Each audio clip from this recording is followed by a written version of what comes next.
renters of homes on the Koloa sugar plantation on the island of Kauai are saying that the sugar plantation they live on should be preserved as a historical site rather than be developed into apartment complexes and further homes, which raises questions both about preservation of historical sites and development.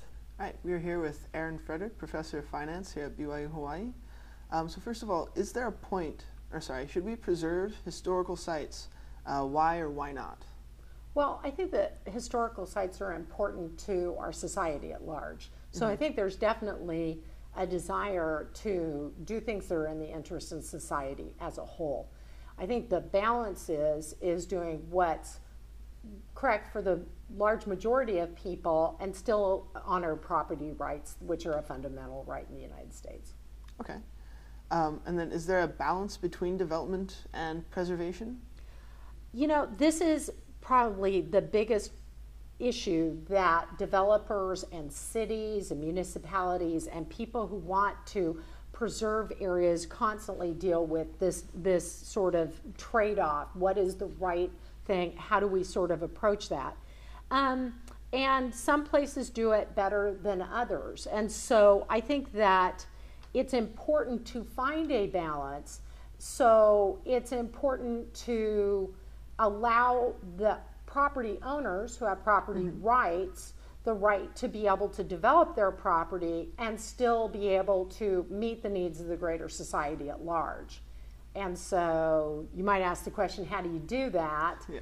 And that really, I think, is the role of what government has. And government has to balance the rights of the individual developers versus that of the greater society. And the easiest way to sort of address this issue is that if government thinks that it's important to maintain sites, then government has funds, government should buy those sites and maintain them at the interest of the greater society.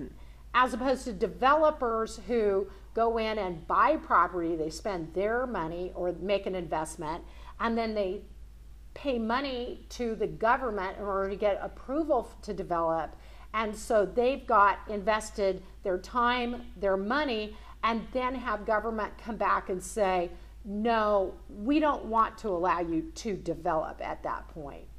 What exactly is good development then? You were talking about earlier how, and before I was talking with you about how developers should also work to give back to society as well with schools and with fire stations as well. Right.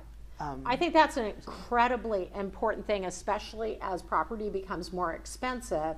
Government doesn't always have the funds necessary to go out and buy things that it needs to provide for society at whole. So developers who donate land that schools can be built on, that fire stations, police stations, libraries can be built on.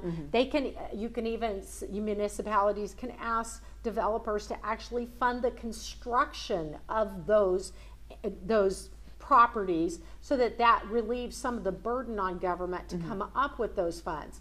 But the quid pro quo there is that then government does have to approve the development so that the developer can go ahead with the other profit area that's part of why they're involved in development. Awesome. Well, that's great. Makes perfect sense. All right. Well, thank you very much. Thank you. Have a good day. Okay.